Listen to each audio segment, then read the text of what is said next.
Hacen referencia hacia eventos que todavía no han sucedido. Y esto es importante aclarar, todavía no han sucedido y están por suceder. ¿Cuándo? No lo sabemos, eso dice la palabra. Los discípulos le preguntan a Jesús, oye, ¿estas cosas cuándo han de suceder? Y Jesucristo dice, nadie lo sabe, únicamente el Padre es el que lo sabe. Entonces, a lo largo de la historia muchas personas han dicho, ya vino Jesús, o viene el martes, o viene en tal fecha, y pues obviamente se han equivocado porque la palabra es clara. Entonces, testigos de Jehová lo han dicho, mormones lo han dicho, y tristemente también algunos cristianos lo han dicho. Cuando la palabra es clara, no se sabe, ¿sale? Entonces, teniendo esto en mente, vamos a iniciar en el capítulo 4. Dice, después de esto, ¿después de qué? Después de que Jesús les estaba hablando estaba Jesús hablando con Juan y dictándole así, Juan, imagínate, ya grande, 90 años, anotando todavía todo rápidamente. Y dice, después de esto, miré, y he aquí una puerta abierta en el cielo. Y la primera voz que oí, es decir, la de Jesucristo, como de trompeta, hablando conmigo, dijo, sube acá, y yo te mostraré las cosas que sucederán después de estas. Entonces, también tenemos que ver cuando estemos estudiando del capítulo 4 en adelante, que hay dos escenarios constantes. El primero es aquí en la tierra y el otro escenario es en el cielo. Eso nos va a ayudar a entender mucho esto. Lo que vamos a ver ahorita en el capítulo 4 es en el cielo. Jesucristo le dice, sube acá, una puerta abierta en el cielo. Y la primera vez que oí como de trompeta, habló conmigo diciendo, dijo, sube acá y yo te mostraré las cosas que sucederán después. Y si puedes subrayar, después de estas. Y al instante yo estaba en el Espíritu. Entonces, esto es algo muy importante que nosotros recordemos. Carne no puede estar en el cielo. Aún Juan, aún en una simple visión, tuvo que ser llevado en el Espíritu. Y es por eso que tenemos entender muy bien esto. Eso lo dice el libro de Corintios, cuando nosotros somos llevados a la presencia de Dios, dice Pablo, que les va a decir un misterio. No todos moriremos, pero todos seremos transformados. Entonces, aquellos que queden, cuando viene la segunda venida, vamos a ser transformados. Y este cuerpo no entrará al reino de los cielos. Tiene que ser transformado. Estas son las moradas de las que se habla en Tesalonicenses. Si tú te imaginabas una casa así bien bonita, no se refiere a esto. Las moradas de las que habla son estos cuerpos espirituales. Lo hemos visto anteriormente cuando estuvimos estudiando Corintios, estuvimos un poco viendo también Tesalonicenses y hablábamos de esto, ¿sale? Entonces, estaba en el Espíritu. ¿Recuerdas Pablo cuando habla también acerca de esa experiencia que tiene? Dice, no sé si en el cuerpo o en el Espíritu, no lo sé, pero dice que conocía a un hombre hablando de él que fue llevado hasta el tercer cielo y dice que escuchó palabras indecibles. Entonces, Pablo se maravilló con lo que escuchó y Juan lo estaba viendo y escuchando. Y vamos a ver que es por eso que empezamos a ver muchos, esto era como, porque no era así, sino era parecido. Juan trata de describirlo según sus propios términos. Imagínate, piensen, a lo mejor no en sus bisabuelitos, sino en sus tatarabuelitos, ¿no? Que los trajeran y les presentaban, por ejemplo, Netflix, los celulares, y regresaran al tiempo y ¿cómo lo explicarían? ¿No? Era como una caja, pero no era una caja, ¿no? Entonces es algo muy parecido. Entonces por eso empezamos a encontrar los era como. Dice, al instante yo estaba en el Espíritu y aquí un trono establecido en el cielo y en el trono uno sentado. Y aquí podemos empezar cosas sumamente importantes. Esto es el problema del hombre. Ese es el problema que tiene el hombre y está peleado con Dios. Primero, tenemos que saber que hay un trono. Un lugar desde donde se dicta orden a todo el universo. Existe un trono. Y esto es lo que le incomoda a la carne, porque nos han tratado de convencer últimamente cada vez más que no hay una verdad absoluta, que cada quien crea su propia verdad, cada quien vive su propia realidad y que el mundo depende del cristal con que lo miras. Pero esto no es cierto. La palabra de Dios nos dice que existe un trono. Por otra parte, al mismo tiempo el ser humano siempre ha deseado de alguna forma esto, porque han intentado durante mucho tiempo, a lo largo de toda la historia, el que exista un solo rey para todo el planeta. Lo vimos con los babilónicos, lo vimos después con los persas, medopersas, después lo vimos con los griegos, y los griegos no lo pudieron hacer. Después vinieron los romanos, y duró mucho menos que todos los imperios anteriores. Y así se han levantado a lo largo de la historia uno y otro reino tratando y proclamando ser los dueños de toda la tierra. Pero nunca ha durado. Pero en realidad existe un trono. Esto es algo importante. Existe un trono. Y lo que menos le gusta al ser humano, uno sentado. Y quiero que veas que dice uno. Una sola persona en todo el universo, bueno, no utilice mal el término, un solo ser en todo el universo fija órdenes, reglas y designios, y es aquel que está sentado en el trono. El día de hoy, hermano, tienes que entender que este trono sigue ahí y que este que está sentado en el trono. ¿Esto es realidad para ti? Esto es una pregunta importante. ¿Te gobiernas tú sola? ¿Tú solo? Porque a veces así pareciera, ¿no? ¿Puedes decir que esta semana tomaste decisiones sin consultar a Dios? ¿Habrá alguna por ahí? La semana pasada, la antepasada, la antepasada, y así nos vamos para atrás. Y pareciera que a pesar de que le decimos Señor Jesucristo, nuestras palabras no son verdad, porque no reconocemos que existe uno sentado en el trono de nuestra vida y en la vida de todos. Ahora, esto también es importante.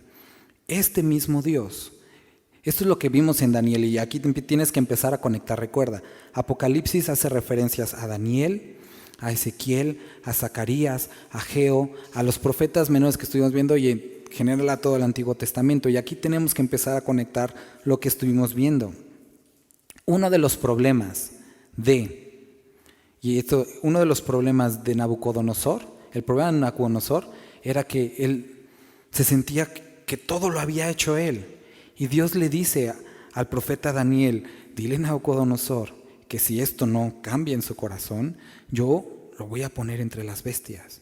Y Nabucodonosor, un año después de recibir esta profecía, está caminando por su palacio y dice, qué hermoso reino he construido.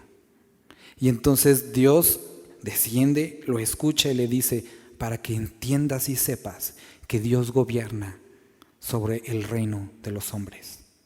Y vámonos. Has paseado por los jardines de tu corazón y dicho, qué hermosa vida me he hecho.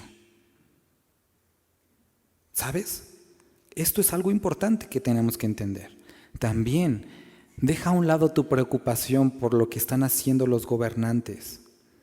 Dios gobierna sobre ellos también. Y tú podrías decir, ¿en serio? Eso es lo que dice la palabra. Y el que tú hagas lo opuesto quiere decir que no le crees a aquel que lo escribió, que es Dios. Dios gobierna sobre los gobernantes de este país. Dios gobierna sobre los gobernantes de nuestros vecinos del norte, del sur y de todo el mundo. Él ha puesto reyes conforme a las concupiscencias de este mundo.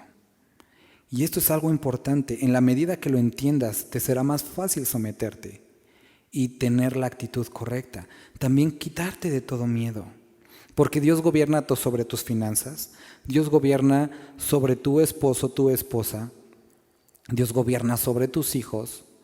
Y Dios gobierna sobre aquellos que están haciendo mal. Nadie puede hacer nada que se salga de la voluntad de Dios. A veces usamos este término incorrectamente. Es que andaba fuera de la voluntad de Dios. ¿En serio crees que se puede eso? No se puede. Dios ha dado al hombre esta autodeterminación para tomar estas decisiones aquí, pero nada sale del plan perfecto de Dios para nuestra vida. ¿Sale?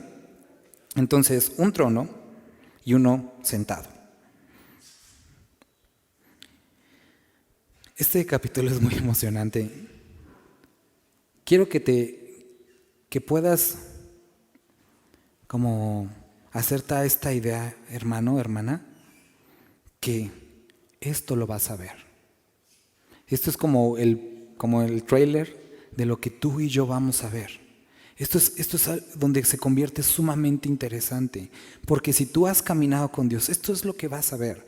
Y dice, al instante yo estaba, y alrededor, versículo 3, y el aspecto del que estaba sentado era semejante, quiere decir que no era así, sino semejante a la piedra de jaspe y de cornalina, y había alrededor del trono un arco iris semejante en aspecto a la esmeralda. Entonces el jaspe es lo equivalente para nosotros el día de hoy al diamante y la cornalina una piedra roja. No quiere decir que al mismo tiempo era blanco y era rojo, eran dos piedras, la primera del pectoral de los sacerdotes y la última del pectoral. Hace referencia a dos cosas. Primero, puede ser a que es el alfa y omega, el principio y el fin, o simplemente tan brillante como esas piedras. Sea cual dos de los significados que sea, es representativo de lo que Juan está viendo. Entonces entra Juan y checa, él no vio ni las calles de oro, no fue lo que le llamó la atención, ni los angelitos con sus arpas, ni las nubes, eso no cautivó su atención. Lo primero que cautiva la atención al entrar en el cielo es el gran trono y uno sentado. Y su aspecto tan brillante como un diamante o la piedra esta de cornalina. Y alrededor del trono, dice, un arco iris.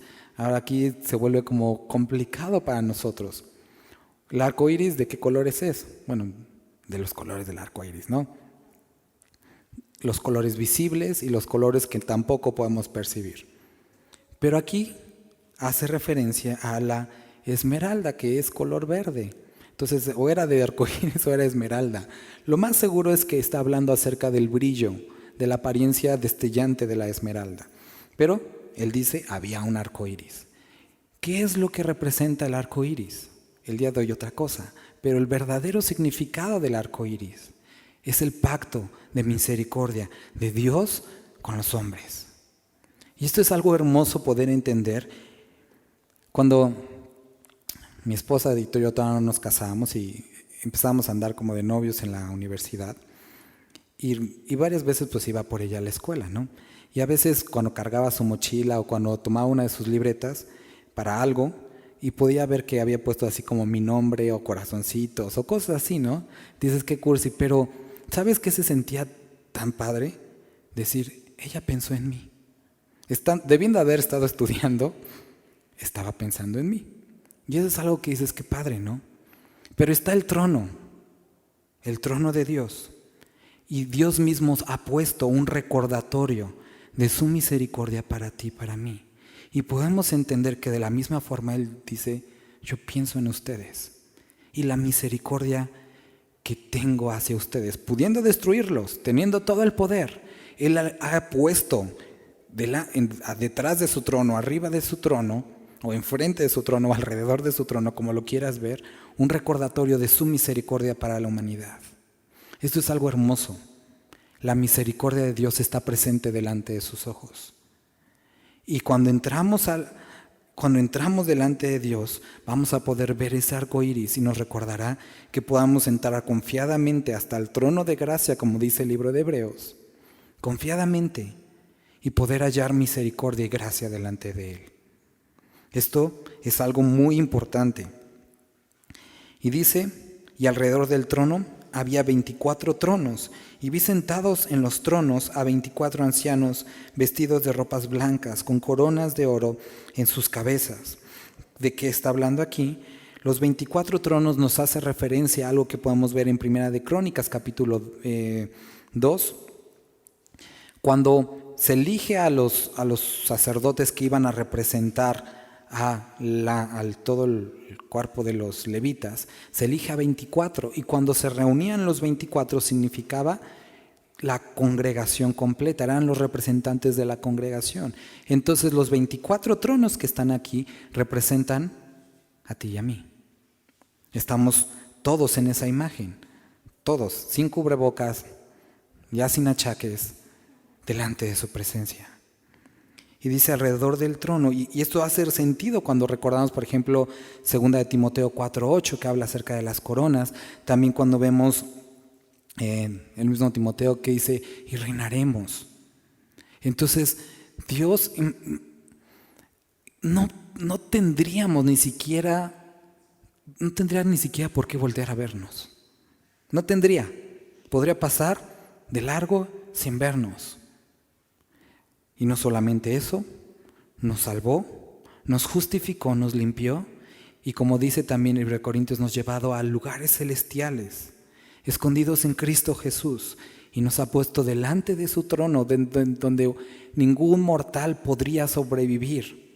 Y nos ha puesto ahí, y ha puesto tronos. No tendríamos por qué, pero Él nos ha puesto y nos ha dado esta capacidad, este derecho, dado por su gracia y misericordia. Y ahí están estos 24 ancianos que representan a cada uno de nosotros en ropas blancas. Y vamos a entender más adelante por qué es la iglesia, porque cuando cantan estos ancianos dicen, nos redimiste de todo pueblo, lengua y nación. ¿Quiénes fueron redimidos? Sí, nosotros mismos. Los ángeles no han sido redimidos. Los pecadores no han sido redimidos.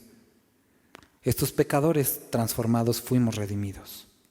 Entonces representa a la iglesia, dice, con coronas, vestidas ropas blancas, con coronas de oro en su cabeza. Y esta palabra es la misma palabra que encontramos griega para no las coronas de realeza, sino aquellos que corrieron la buena carrera. La palabra tiara, para aquellos, como en las olimpiadas de antes, que ganaban, que corrían la carrera. Y del trono salían relámpagos y truenos y voces, y delante del trono ardían 7 lámparas de fuego, las cuales son los 7 espíritus de Dios. Vamos al libro de Isaías.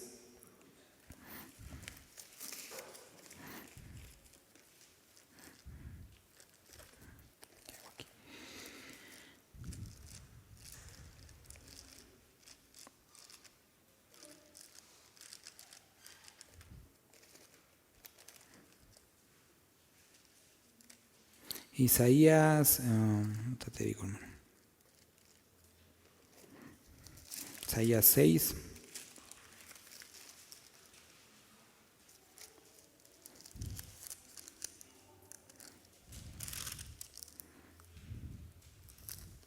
Este capítulo lo vimos con anterioridad, pero me gusta retomar algunas cosas. En el año que murió rey Usías, vi yo al Señor sentado sobre un trono alto y sublime, y sus faldas llenaban el templo.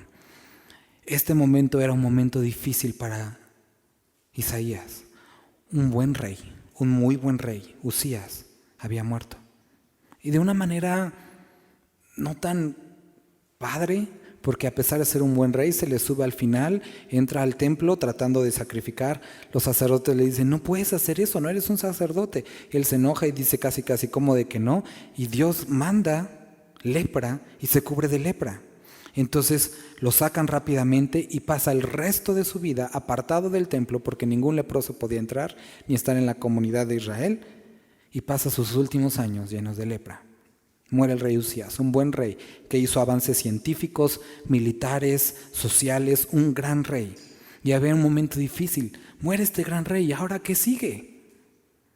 Y dice, en el año que murió el rey Usías, en ese mismo año, con circunstancias difíciles, como circunstancias difíciles podemos ver el día de hoy, en el año de la pandemia, podríamos decir, así como Juan, en el año que estaba preso en la isla de Patmos, cuando había persecución, cuando no permitían reunirse, cuando si te descubrían, no te metían a la cárcel, sino te empalaban, te prendían como antorcha, Te ponían el Coliseo romano, te despedazaban. Eso es lo que sucedía a ti, tus hijos, tu familia y todos los que estuvieron alrededor de ti.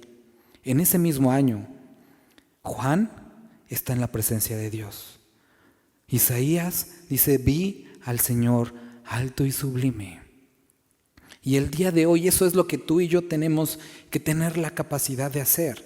De en medio de estos problemas, de esta circunstancia que estamos viviendo, ser capaces de alzar nuestros ojos al cielo y decir, vi yo al Señor. Él estaba conmigo.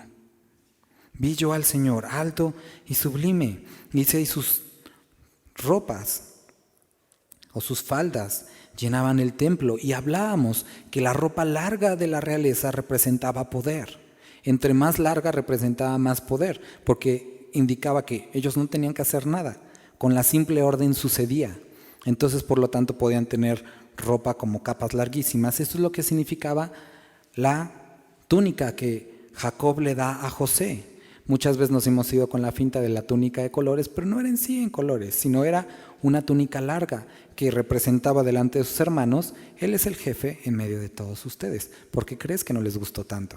Entonces, unas faldas largas, y dice que no eran como lo de los reyes, así un poquito largas, sino que llenaban todo el templo, representando su poder y autoridad. Y dice, por encima de él había serafines, cada uno tenía 6 alas, con 2 cubrían su rostro, con 2 cubrían sus pies y con 2 volaban. Vamos, dejen ahí esto, no lo vayan a perder y vamos tantito a Apocalipsis, versículo 5, y dice, y del trono salían relámpagos y truenos y voces, delante del trono ardían 7 lámparas de fuego, las cuales son los 7 espíritus de Dios, y delante del trono había como un mar de vidrio semejante al cristal. Vamos a leer. Como un mar, ¿dónde me quedé? Sí, perdón. Y junto al trono y alrededor del trono 4 seres vivientes llenos de ojos delante y detrás.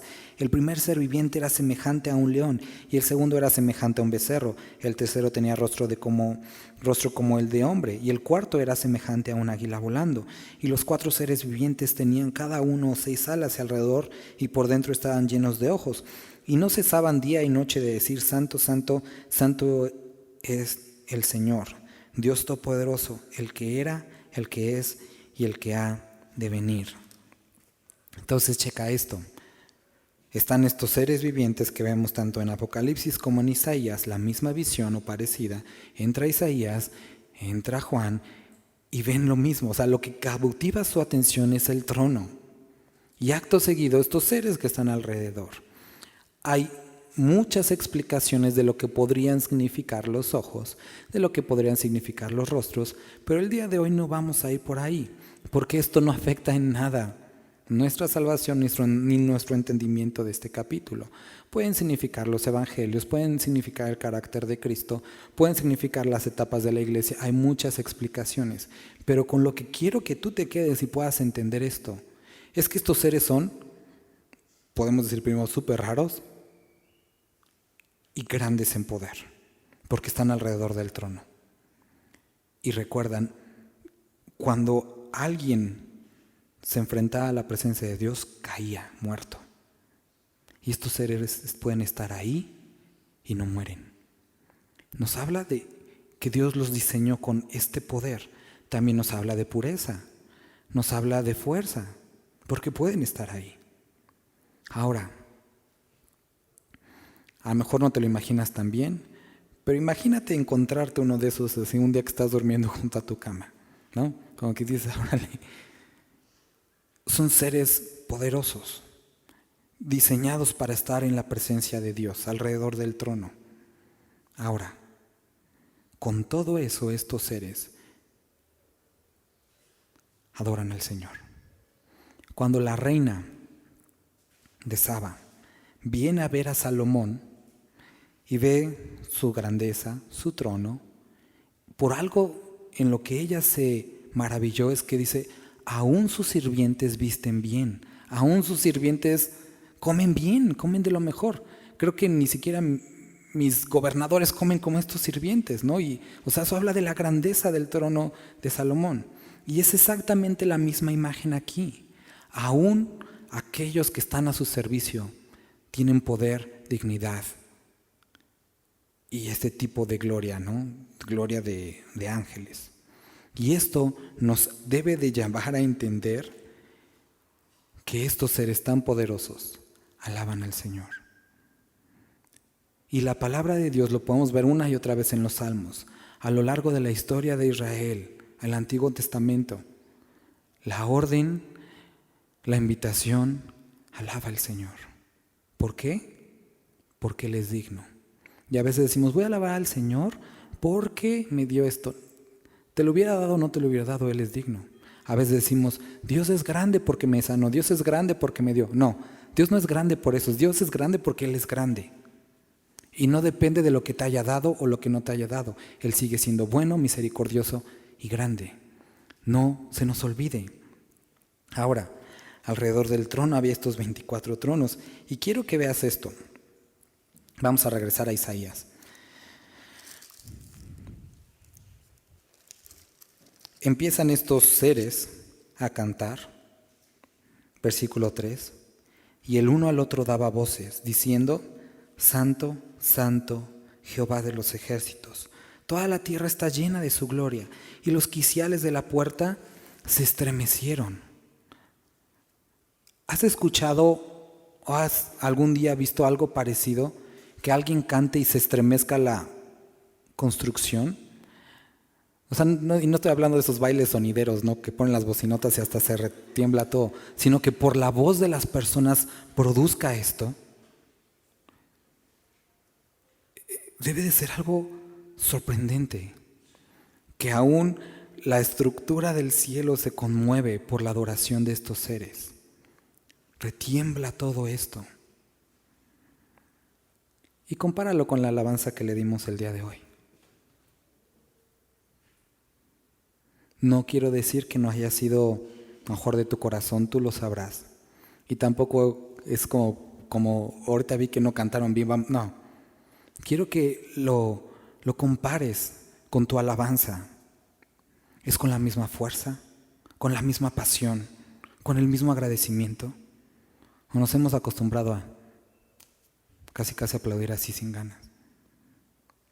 Porque Él es digno de nuestra alabanza. Ahora, la alabanza y la adoración, lo hemos visto, no es el tiempo de musical que tenemos aquí. La adoración y la alabanza es una forma de vida. Se adora a Dios con los actos, con la forma en la que vives, con la forma en la que ves, con la que hablas, en la que compras, en la forma en que trabajas. Eso debe de adorar a Dios.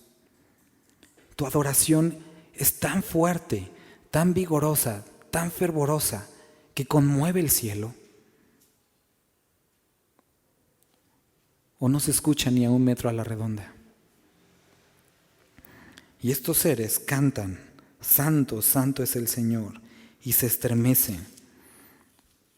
Entonces, Isaías dice, era Isaías, ay de mí que soy muerto, ay de mí que soy muerto. Y el día de hoy causa ese temor, ese respeto cuando tú y yo venimos acá. Esto es algo de lo que he estado hablando con varios hermanos. Dios me ha estado hablando constantemente acerca de eso, que esto tenemos que cambiar como congregación. Se abre la palabra, es un momento solemne y de gran respeto, porque estuvo en el corazón, mente y salió por la boca de Dios. Cuando cantamos a Dios no hacemos otra cosa más que enfocarnos en Él.